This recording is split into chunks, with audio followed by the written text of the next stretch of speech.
Good morning. It's Monday, September the 13th.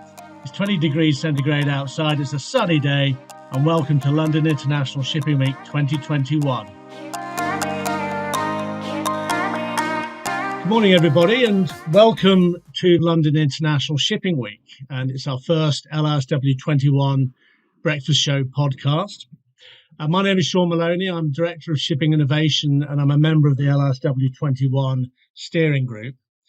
And this is really the first of our daily breakfast show podcasts. And you all have me presenting to you today on the Monday. Many of you will have travelled over to come along to see some of the events today at London International Shipping Week. And a number of you also will be viewing everything through the portal. And we really can't believe that this amazing week has finally arrived after months and months of planning. It's been a testing time. We know that for all of us, really, with lockdown to be eased or seeing to what extent conferences and events can be opened up. But I'm delighted to say that we are here in person and virtually via the excellent LISW 21 swap card portal. This is the gateway really to the event for this week for the thousands of shipping decision makers who were unable for one reason or another to travel to London for the event because of COVID. So before I introduce my first guests, it's worth reminding the listeners, all of you out there, to log on to the LISW website, www.londoninternationalshippingweek.com, to get the latest information about the week. And if you haven't logged on to the portal yet, then go via the website, click the menu button, and that's where you'll see links to the portal. There's tons to see on there. The good thing about the portal is it gives you an opportunity to do some great business networking with all of the people who've registered for the portal, as well as to network with the actual people who are attending the individual events that you want to go in and to see as well, and that'll be good. You can also visit the exhibition area, and as I said, there's lots more happening on the portal. Event guide, you can download the event guide, and you can also download the application, the app as well, so you can actually get it on your phone. So without any further ado, I'd like to introduce our first three guests of the morning. We have Lord Geoffrey Mount Evans, who's Chairman of the LISW 21 Board of Advisors and Chair of Maritime London. We also have John Humes, Chair of the LISW 21 Steering Group and Chair of Mersey Maritime. And I'm also delighted to welcome Ben Murray, Chief Executive of Maritime UK. So, gentlemen, good morning to you. Welcome to the first day of London International Shipping Week. It's going to be a busy time ahead, without any doubt. But Geoffrey, let me start with you, and welcome to our podcast. You've chaired the Board of Advisors throughout the whole pandemic with the various ups and downs we've had to face, but the week is finally here. I mean, what does it mean to you? It's been a testing time, hasn't it, over the last 20 months or so? Well, good morning, Sean, and good morning, everybody. It certainly has been a very testing time. London International Shipping Week is something which is a long time in the gestation, and we started work on this week shortly after LISW 19. And it's been an exciting route along the way of to and fro and working within the parameters as they changed by virtue of COVID. But I'm so pleased that we're here. A tremendous amount of work's gone into this, but it's very, very timely. Over COVID, the industry has performed magnificently, though we must never forget the seafarers, the problems that they incurred then and indeed continue today. But the industry, there's a number of things. We need to respond first and foremost to climate change and to move on decarbonisation. But there's a whole number of other issues as well which need to be discussed, debated, looked at, in detail together. Including decarbonisation and, deglobalisation and security of supply, the disruptive technologies, the vital issue of people and skills, how to finance ships, and also to look at industry governance, whether it's up to scratch to meet the requirements of investors, because we mustn't forget that the investor community and the financial community does look, I think, very unfairly at our industry as a dirty industry. We're not by a long way the biggest polluters, and we're a very effective way of moving cargo where relevant, by sea rather than by road or air, or we score very, very highly there. But there are issues that need to be looked at, and this is a wonderful opportunity. We've got a tremendous cross section of people together. an enormous number of events over the week. And yes, I'm delighted that we're here. I mean, I think you've touched on a very important point there, Jeffrey. That despite the pandemic, despite the fact that we are, been in a very very difficult place, shipping has had to carry on, and it has the same issues. Deglobalization. We've got LISW happening a month or so before COP26, and that's going to be a key element. That's going to be an opportunity for shipping and government really to start to lay out its stall as far as the environment and shipping's contribution is concerned. That's absolutely right. I think that the government, we've made tremendous strides with government, but I don't think that maritime is really high enough up their list, in terms of their contribution, because the issues are enormous in the maritime industries for us to play our part. And the industry is up to and wants to play its part, but it's going to need government involvement by our government, by governments around the world. Investment on the scale envisaged cannot be supported by the industry and if you like, by the consumer on its own. It needs kick-starting, whether it's supply of electricity at ports to ships there, the engines that are going to be required, and so on. It's a huge area. A great deal of investment is required. For example, we in this country have a great record on innovation and research and so on, scientific, and we can play our part. But government here, as with other nations, will need to play its part. Let me bring in John Humes, and John, you chair the steering group. It's been a tough time for you. What are your reflections on the week ahead now that it's arrived? As Jeffrey has so eloquently set out, over the last 2 years, the shipping industry has faced up to the challenge. It has kept the industry running. It has kept the supermarkets stocked. But there is a huge period of change coming through. At LISW 19, we were not talking about the ESG agenda, but now this anachronism is on the tip of everybody's tongue. And it is something we have to address. The industry has to address. We have to look at what is the industry doing about ESG? Is the industry ready? How is it going to be funded? And that is what hopefully we are going to discuss during the rest of this week. We have the keynote conference on Wednesday, which faces up to the key questions full on.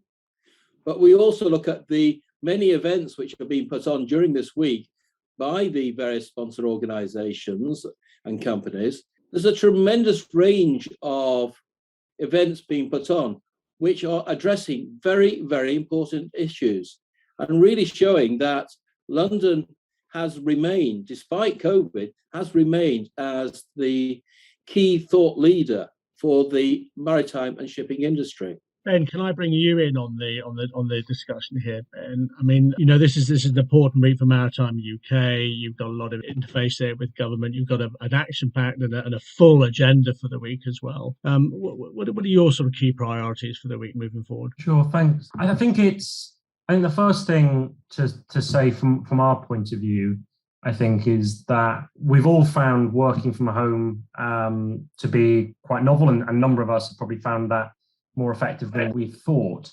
But this sector particularly, we've all noticed it thrives on personal relationships and getting around a table and being together. So I think we've also, as well as finding that we can work remotely fairly well, we've found that we really do value that interface. And that's why I think you couldn't pick a better time for Shipping Week to happen. And the role that something like Shipping Week plays in the future is more important than ever. If we recognize we can only respond to challenges by working together, we all face COVID, and COVID isn't over, but we've all faced this same global challenge together. It's reminded us that we share the same planet and we face the same challenges, and it's daft to think that any single one of us can respond to those on our own. So this week is a really important part of the road to responding to many of these challenges, and it's not a quick resolution, but we need to be together to do that. So from our point of view, it's about Shipping Week being more than just an event. It's about it now being a real collaborative platform And for us, there's three primary interests for the week as we've grown, and we've had a chance to think, how can Shipping Week serve the UK industry better than it did last time? I think we all agree last time was big and significant and effective, but we can do better. And I think that's what we're going to do this week. So from our point of view, we've never seen greater parliamentary and ministerial engagement with the week than we're having this week. We've got a parliamentary cruise happening that's massively oversubscribed with MPs from right across the country, and that's happening in a way that we haven't seen before. We've got more ministers involved than ever before, and ministers which might not traditionally have an interest in maritime. The Minister for Investment spending a significant amount of time this week meeting international stakeholders is a real signal, I think, of how the UK is thinking about maritime in a different way. And that's good. And that's good for those who are already here, and it's good for those that want to come here. And that's a real step change in engagement that I think we've seen. So on the political side, real engagement and a real step change on that. We're also, through the work that we do with schools and colleges and universities, we had the careers fair last time, but we've got a really compelling program of activity with school children and others throughout the country, physically in London, but also around the whole of the country. And that's good for helping to ensure that we are enticing people to think about maritime, but also good for our overriding ambition to make sure more and more people know about our sector and get them excited in our sector. So that's really exciting. And then also, it's not third and final because it runs through all of this, but using the week to convene and to bring people back. And there have been some really exciting developments in the last couple of years. We've all spoken already about climate change. Because of the place we've started to get to with the UK government, where maritime is being referenced and considered on an equal basis with some of those more maybe fashionable or more well-established industries in terms of the support they receive from government.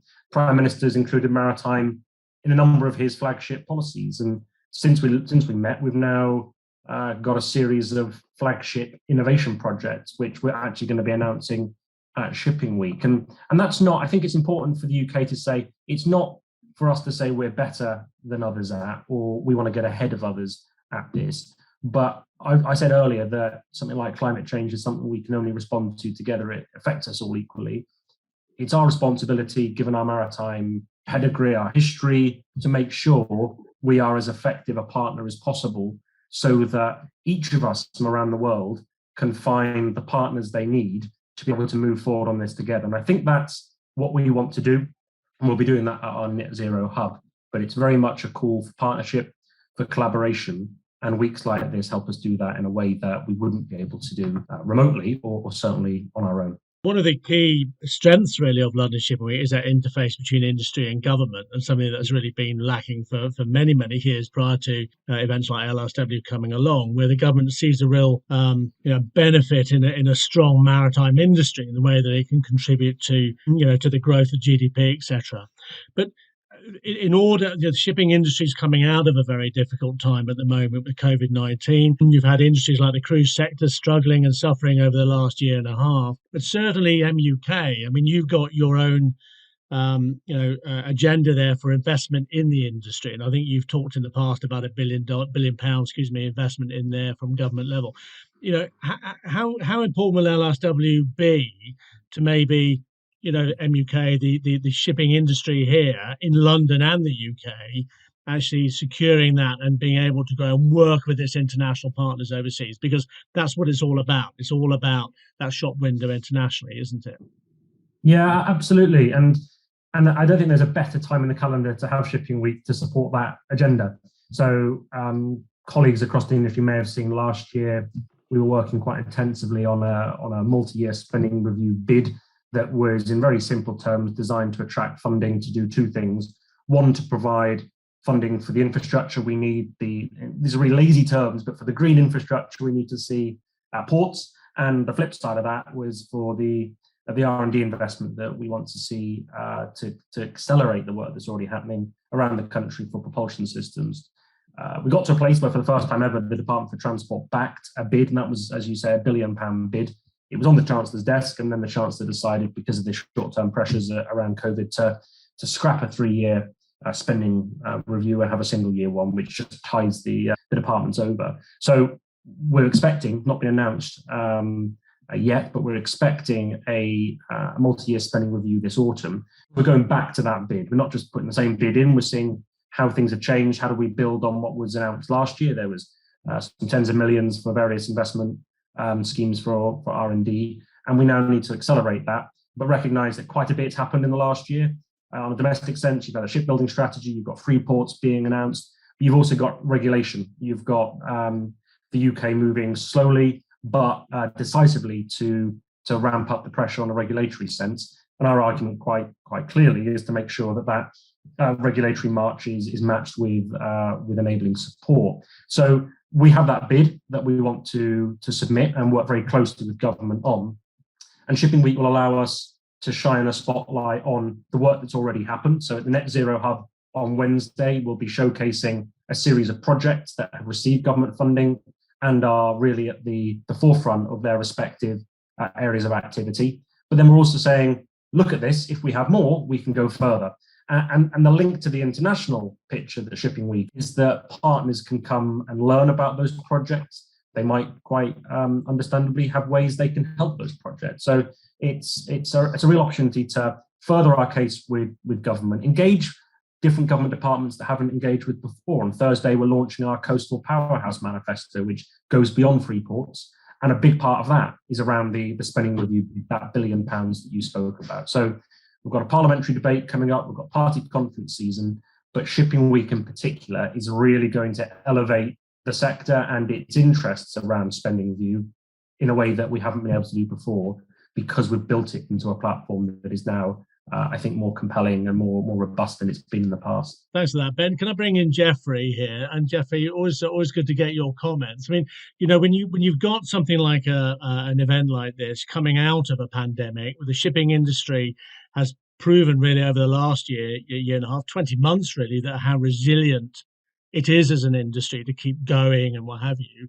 What are the key messages do you think should be coming out of London and the UK looking internationally this week, would you say? Because post-Brexit, post-COVID, there's a lot happening in the shipping industry now and a lot of opportunities. What would you say the key messaging that should be coming out now for this week? I think the key message is that yes, you're right, the industry has performed absolutely magnificently. We must never forget the seafarers, of course, who still are in a very bad position, an unsatisfactory position. But I think one of the great things that will come out of this week, there will be an airing of different views. And I think that we need discussion. We need urgently to address the great challenges that we've outlined. And I think the industry is up to meeting that challenge, but we've got to agree a roadmap, and I think this week will be an important part of that. There's tremendous sort of intellectual firepower, if you like, here in the UK, and we'll have contributors from around the world, to address these great challenges, and I think that for me is the most important thing.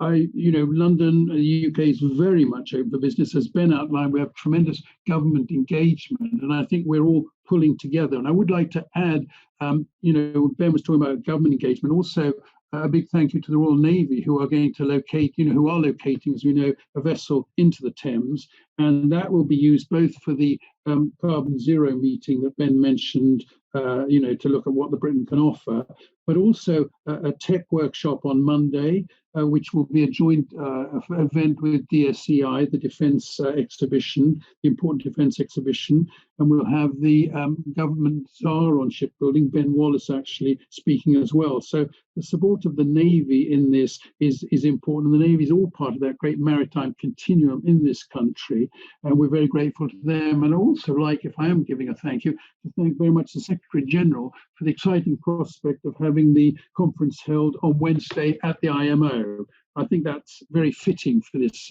important week. The conference day will be held there. So I think that will be quite a sort of hot house for exchanges and ideas.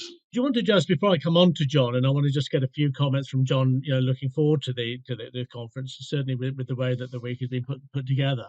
Do you want to say a few words about your board of advisors, Jeffrey? Because they really are the sort of grandees of the shipping industry, aren't they? You've got some great brains there that we can all tap into under your excellent chairmanship. But do you want to say a few words about your board of advisors? Well, the Board of Advisors exists principally two roles. One, to provide the governance and the oversight for this major undertaking, which brings together industry, government, and shipping innovation. So there's that function, and we have very senior people from the industry on the board, right across the piece: ports, ship owning, the services, and so on. So really widely representing some international involvement as well. And one of the interesting things this year, I think, in line with there is a little bit of a changing of the guard. Some of the most senior people like myself, are getting slightly older, be it said. And I'm very pleased we brought some younger, exciting people onto the board who have contributed, I must say, very strongly. So, I hope John, who steers the steering committee, and the steering committee, of course, does a great deal of the heavy lifting, meeting constantly and running a number of subcommittees. But, I think that we work very well with the steering group. And I'm very excited at the beginning of this week to see what we all deliver, particularly the steering group. I want to pay tribute to them and to a lot of people who've done a lot of heavy lifting to get us to this point, Sean, this morning. Well, that's a great segue into John, really. There, I mean, John, you've chaired the steering group, for the last 4 years, really. And but what takeaways do you take from it? It's been an interesting time, hasn't it? It's been an absolutely fascinating time, but the way I see it, I'm actually moving on now from the actually chairing the steering group to looking forward to the week itself.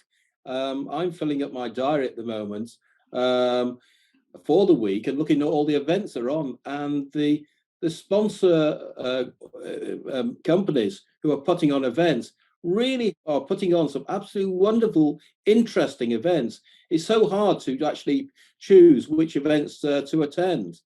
I mean, I am biased, but I am really looking forward to the Friday night event, which is going to be held in Liverpool Football Club at Anfield, which is the Maritime Awards dinner. I'm biased because that is the last big event I attended was in February 2020, which was the last awards dinner. It also shows how London International Shipping Week is embracing the whole of the UK now. Yeah, I mean, I think that's an interesting thing, especially coming from an Evertonian, John. But I mean, Yes. so it's the first time that London Shipping Week is actually going out of the confines of the Greater London region. But exactly right, and I think really, when you look, there's going to be between 150 and 160 events being put on throughout the week, which is a remarkable achievement, I think, when you consider, 3 months ago or 2 months ago, we didn't know whether we were going to be able to hold in-person events or not. And certainly, I think it's going to give us that focus in that we can have, to focus in on the key issues that the shipping is going to be facing. We've got a lot happening during the week. Jeffrey has touched on the headline conferences happening on the Wednesday, talking about the whole issue of environmental, social, and governance and its impact there on people, innovation, trade. Can you give us a little bit of an insight into your views on what the audience can look forward to at that conference? Because there's a lot of high caliber speakers who are going to be attending that week, aren't there, or that event on the Wednesday? The conference on the Wednesday at the IMO building, this is going to really showcase London for thought leadership. It is going to address what are the absolutely essential issues affecting the industry. And it's a wonderful lineup of speakers. And hopefully the messages that will come out from this will actually resonate in the industry going forward. Well, gentlemen, thank you very much indeed for your time today. And I know you've got a busy week ahead. We're going to be bumping into each other all throughout the whole week, I think, really. And it's all about getting the pace right, I think, really. So we've actually last the way until Friday. But thank you very much indeed for your time. And I do appreciate you're giving up your time this morning to talk to me about the week ahead. So now going on to our next section, and I'd like to introduce two further guests here, which is Guy Platten, who's Secretary General of the International Chamber of Shipping, as well as Mark O'Neill, who's President of Intermanager and also President and CEO of Columbia Ship Management. One of the key elements that's really happened, I mean, the pandemic itself has produced a lot of positives as well as negatives for us all, and for shipping in particular. You know, shipping has been able, as we've already heard today, to prove its resilience in the face of adversity by getting on with the job and working hard to fill our supermarket shelves. But there's one conference this morning, the ISSS conference, that will discuss in some depth what lessons have been learned from COVID-19 and also debate the whole issue of cooperation, not competition. And I said, you know, we've got Guy here representing the World Ship Owners. We've got Mark representing the World Ship Managers. Guy, let me just start with you, and thank you for your time again today.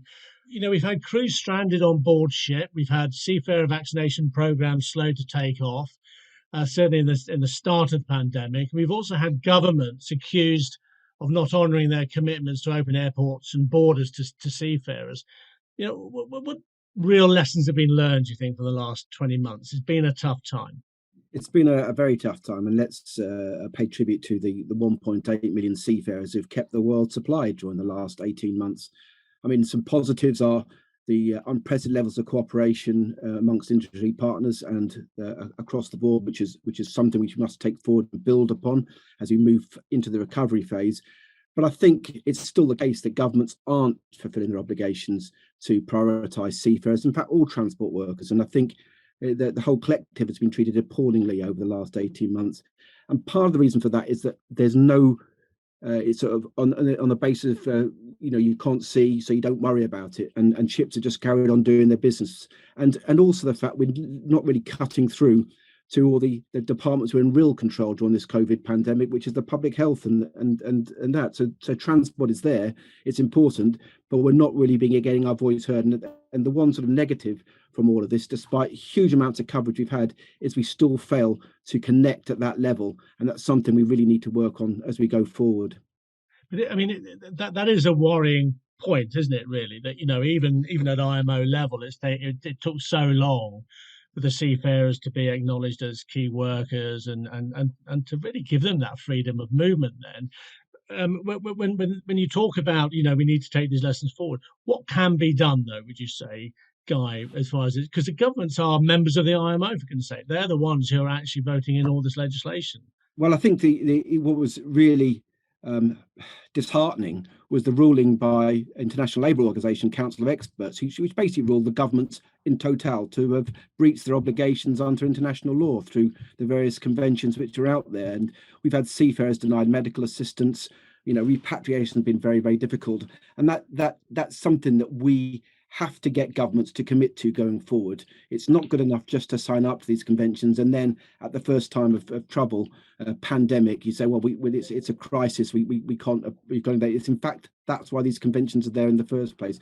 So that's something we've really got to build on as an industry. But I think what we have done is had unprecedented cooperation with people like other industry associations, but also with the workforce as well, through the International Transport Workers Federation. Some good things as we build back better after the pandemic. And we look to the next huge challenge which is facing our industry, which is going to be decarbonisation. And how can we have that just transition to a zero carbon future and bring our people with us on that journey? So I think there's some positives from the last 18 months, but there's so much more work to be done to actually make our case at government level that transport is absolutely vital and our workers and our workforce need to be prioritised. I mean, before I come on to Mark, I mean, it was something I heard the other day talking about on the Radio 4 or Radio 2 here, where they talked about the price of garden furniture, you know, and sheds have doubled in price, you know, and they blamed shipping costs. Now, you and I know that, you know, the contribution of that to the overall cost is minuscule, you know, and I think that there is a lot there that needs to possibly be done as far as that is concerned. But it has been muddied by the Ever Given and other issues like that, hasn't it? Well, it's funny enough, isn't it? The Ever Given, what really highlighted the importance of shipping. It took an event like that to people to realise the fragility of our supply chain. And yes, we've seen container shipping costs go up tenfold over the last few months. But actually, we warned about this as an industry over a year ago. It's economics 101. If you constrain supply through congestion in ports, through not being able to rotate crews around, ultimately, and demand soars because of the lockdowns and people prioritize getting goods rather than buying services, then you're going to get a massive spike in prices. So, there's things governments can do to help that, even now, which is to, again, form green lanes for seafarers and for transport workers, and to really prioritize their movement going forward. But it is going to be some shortfalls coming up to the Christmas period. There's no doubt at all. We're hearing so many sort of horror stories of empty shelves, and actually governments have to look themselves hard in the face and understand why that is to be. It's not the fact that shipping is trying to make money out of all of this. It's because of the constraints of supply due to factors beyond the industry's control. Mark, let me bring you in on this and get your thoughts on this. I mean, positives, negatives coming out of COVID. Before we go on to the issue of cooperation and competition, what was your sort of take on it all? Well, morning, Sean, and morning, Guy. I'm very excited to be here in London for this week. Look, I'm always amazed when I hear various individuals talk about what governments have and haven't done. Before COVID, we were, or certainly our crew felt that they were part of an invisible sector. And to a certain extent, we've addressed that now through the cooperation between the various industry bodies. But the fact remains that we are an invisible industry. And we remain an invisible industry. We are fantastic at talking amongst ourselves between the various trade organizations, be it BIMCO, ICS, Tanco, Intermanager. But what we don't do is realize that we are a very, very small cog in a massive engine. And what we should rather do is engage top lobbyists and top PR agents to get the message out about the importance of this industry to the wider public. Dare I say it, although London Shipping Week is going to be a resounding success amongst all of those attending, all of those participating, I imagine it will feature very small, very little on the national or international radar. And that is a shame, and it should feature much, much more. And I really do think that governments they have their own lists of priority, especially in pandemics such as this. And unless we hold them to account, just as shareholders hold companies to account, we have votes and we hold our governments to account. Unless we hold them to account through lobbyists, through PR agencies, then we will never get the necessary ear to affect serious policy change. And that goes for decarbonisation, it goes for everything else that we've seen in this COVID. So I really do think that, the lesson from this whole COVID pandemic is, shake the cages or rattle the cages, shake the trees, lobby effectively the governments to hold them to account, and then we will see change. But otherwise, many of these serious policy decisions on decarbonisation, etc., will pass us by, and we'll have not even a voice, but we will have, we're lucky if we have a squeak on some of these important issues. So I think there are lessons to learn from COVID, and I really hope that we do learn them, because I think internally cooperation has been good, but we've got to look external to our sector to really bring about change. I mean, you're touching on something that's going to be discussed at the ISSS conference later on, and that is that whole issue of cooperation, versus competition. And I'm going to be talking to Mark as well as Guy on this. But whereas you had cooperation early on in the pandemic, with the managers all working together and moving and repatriating their crew, shipping is still fragmented. It is a highly fragmented industry. It's working on a global stage. It is determined by global supply and demand. And also you have, 4 ship owner organizations, who are direct entry, as well as national association level, which is the ICS, as well as then the intermanagers, for instance, who are then maybe tackling the same issues from different angles. How can you bring all of that together? Because I think that's going to be the nub of the discussion this morning, where you talk about that cooperation when you come to lobbying governments, when you come to lobbying and going in front of an IMO or a UN or a US administration or a UK administration saying shipping has had enough. How can you bring all of that together? What were your thoughts on that, Mark?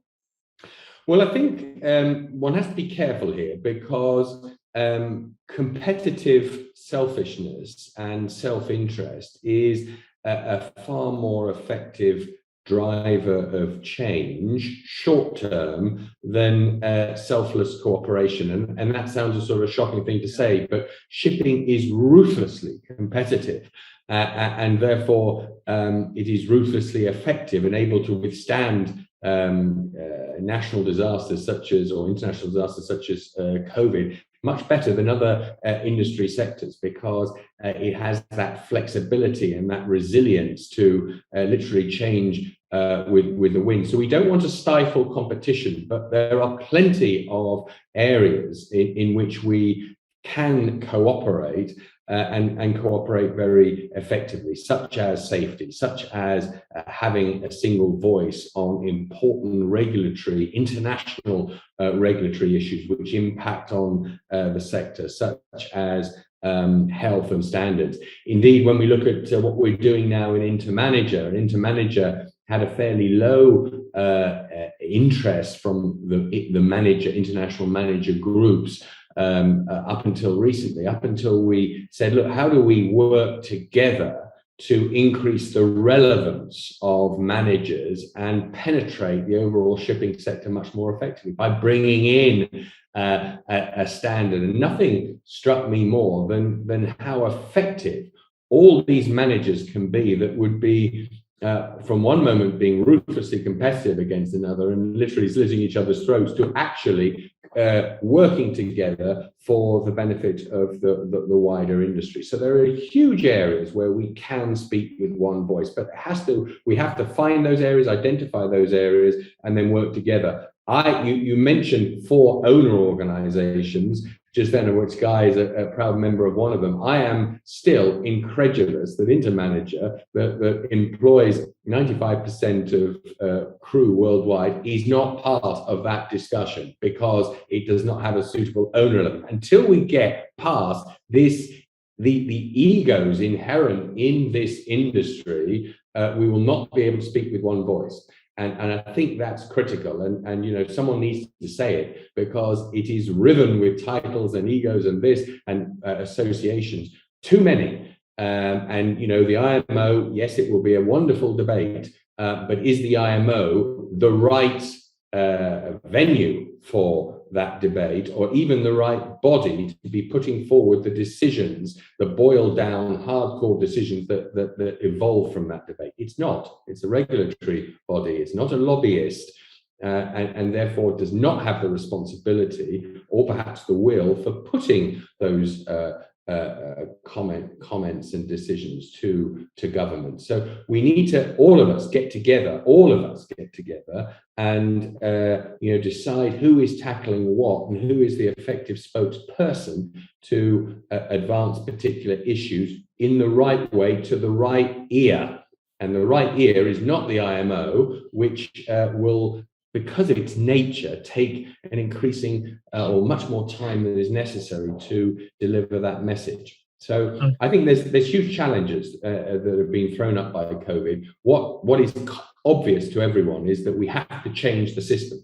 Otherwise, all of this amazingly important discussion on decarbonisation will simply pass us by. As I said, if we're lucky, we'll have a squeak in the conversation, will pass us by, and lo and behold, we'll be saddled with regulations which are either impossible to fulfill or cost a huge amount to accommodate within our business models. You know, we have to get this right now. Okay, thank you, Mark. Guy, let me bring you in on that. What is your response there to what Mark was saying? Thanks, John. I think Mark makes some really good points, and it's very easy to paint the IMO as the bogeyman, and you know, but ultimately they're a collection of governments. But Mark is quite right. It's not the IMO's fault. They just produce regulations. We need to appeal to the people above the IMO, the decision makers, the politicians who actually will make these policy decisions, which will then filter down to the IMO, and then you get the regulations. So I think that's something that we really must change our game on.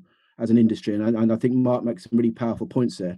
You know, we've got an opportunity at COP26 coming up where we can, we've got a conference, the ICS is a conference, the industry's got a conference on the 6th of November, where we really do hope to speak to minister level and policymakers to actually then let that filter down to the national delegations to go to IMO to make good regulation that we can all live with.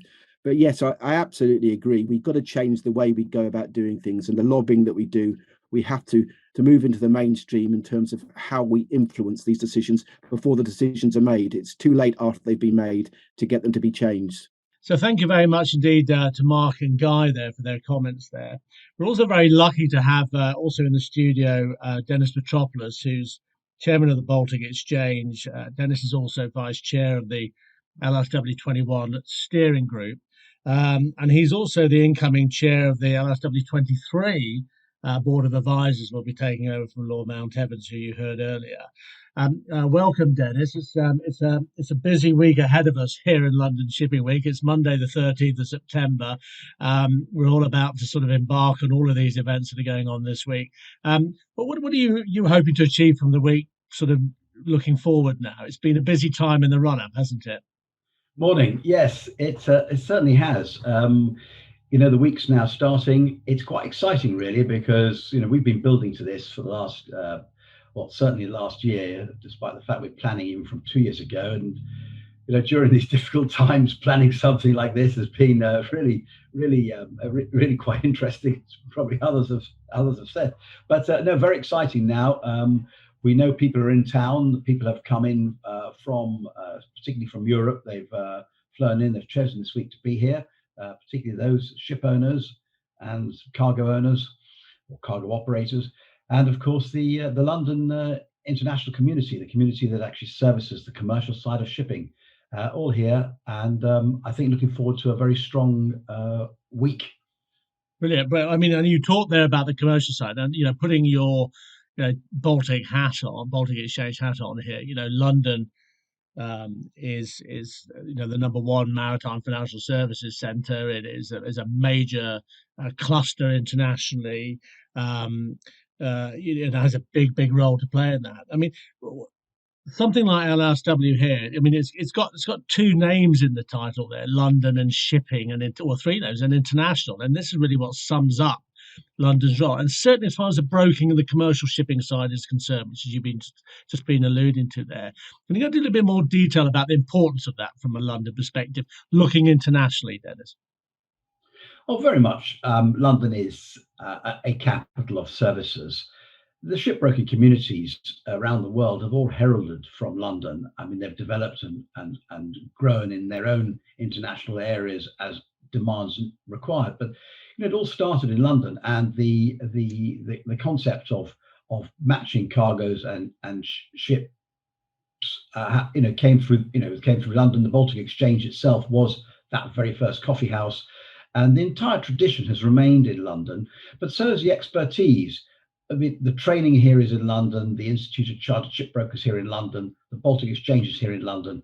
You've got the insurance that aligns itself to shipping, synonymous with Lloyd's, but of course there's other insurance companies and institutions. And of course, banking and financial has been very heavily in London. The banking side has, of course, become drawn internationally into all parts of the world now, as cargo owners want credit for their transport of their goods. As ship owners, acquire tonnage, they look to seek to finance, and there's obviously finance available in many parts of the world that can be syndicated. London is very much an important part of that. The insurance, of course, can be carried out in many places of the world, depending on the quality and the reliability you're looking for. It's very well being insured, but you need to make sure your claims are met if there is such an issue.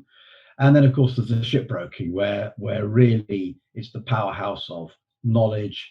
The research departments know, the markets. They follow the potential outcomes of problems, and they are very much ahead of the game globally. Everyone looks into London. It doesn't matter which corner of the world you're in, whatever you might suggest that your own domain covers everything you need. You're always checking the London market, always checking the information that flows through London, and the shipbroking in London is immense. The Baltic Exchange sits in London. It produces indices on all the major routes that are traded in all types of shipping, deep sea shipping, that is, the international global supply chains. And those indices are part of the mechanics that allow cargo owners and ship owners to manage the spikes and the troughs of the market, and can use the Baltic Exchange indices to trade freight futures. So you can hedge your high costs, or maybe take out some of the pain in the low cost. But these are Baltic indices, and all that is brokered very much through London. The indices are available internationally. Other trader brokers can trade with them, but London is really the centre of that commercial activity. So just to sort of draw on that, I mean, looking forward, post Brexit, post COVID, everybody's talking about a new era there, really, for trading potential moving forward. And London, as a sort of powerhouse in that area, has got a certain element to protect there and moving forward. And I read your article in Tradewinds last week or so, where you're talking about what is needed there to sort of what needs to happen to attract in and continue to attract in the investment and the shipping industry. Could you sort of just touch a little bit on that, Dennis? As moving forward, what does London need to do to maintain its position, and by doing so, consolidate its relationships with other clusters around the world? Yes, London does have its own challenges. The most important thing for the services in London is that they can access their clients very easily, and that's how the services see it. But I have to tell you, the clients themselves are very keen to access the services. They're the ones that are going into the market to look for what might suit their profiles best, and the access to London is really important. Many clients of London, and I would put those mainly as, I would call those the shipbroking, or the ship owning or the ship operating components. They're responsible for large amounts of transactions, and a lot of their transactions are done through London. Those principals that own those companies want to be in London when they can, and they actually want to make decisions by meeting those service providers when they can. And so it's very important that London, as part of the UK, obviously, gives some freedom to these people to come at sort of as and when they wish. It's not sort of a free-for-all, but people must be in London.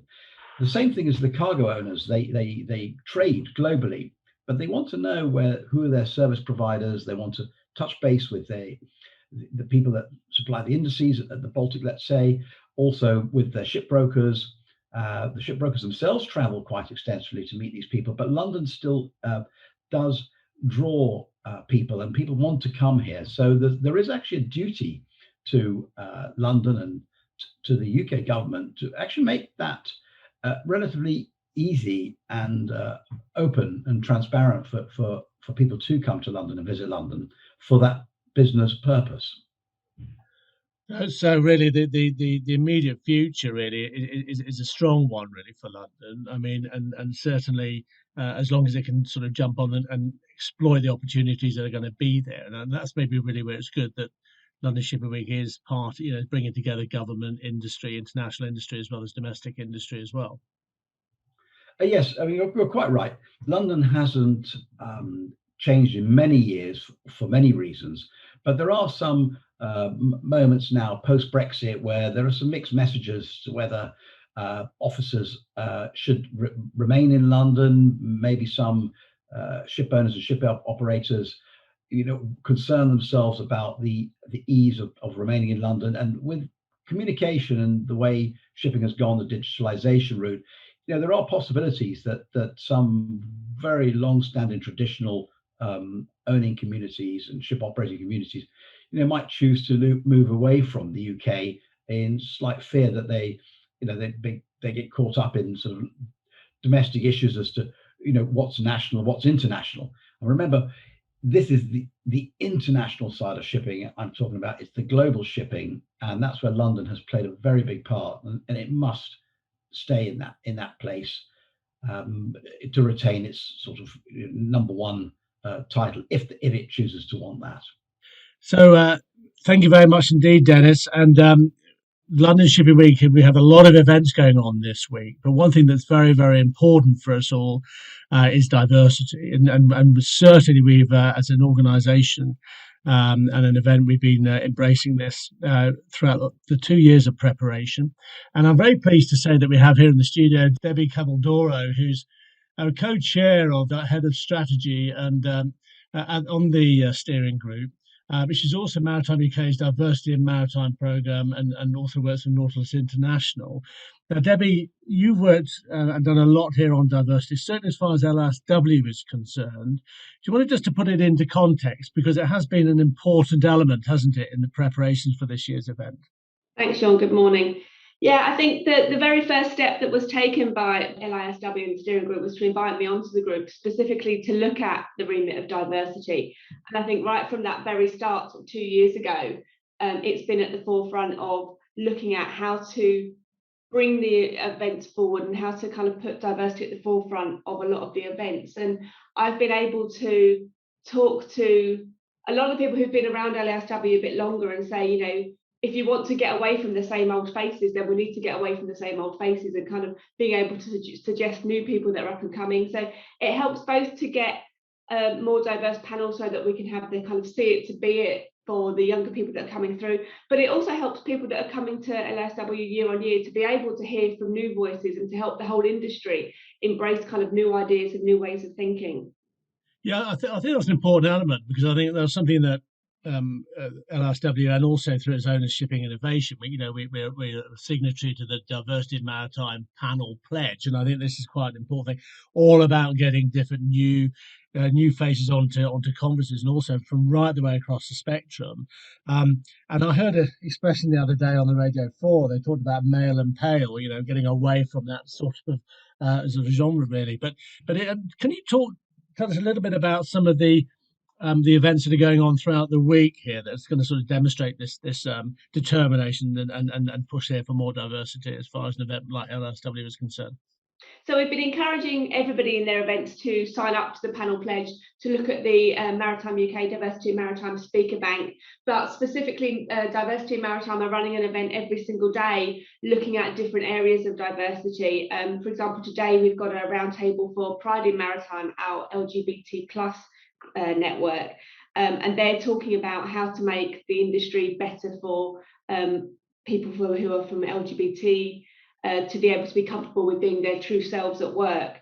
On Wednesday, we've got a Women in Summit, which is about talking about the broader range of transport, women being a minority in all transport sectors, and talking about what it's like to be a woman in those transport sectors. Tomorrow we're talking about ethnicity. So we're really trying to embrace each day a separate area to show that these people are there in maritime already, and it's about giving them a voice and asking those people to express what it's like to be in the maritime industry and how it needs to change and why it can change, and the absolute economic benefits of having an inclusive and diverse company, an inclusive and diverse maritime sector. That's brilliant. Thank you very much indeed for your comments there, Debbie, and certainly look forward to attending these events. It's going to be a very, very busy week ahead, and I'd just like to thank all the listeners this morning for taking the time to listen in to our first London International Shipping Week Breakfast News podcast. I'd just like to thank all of my guests this morning. It was excellent talking to you all. It's going to be an absolutely fun-packed week, a very tiring week, I'm sure, so it's all about pace. But thank you very much indeed, and have a good rest of the day.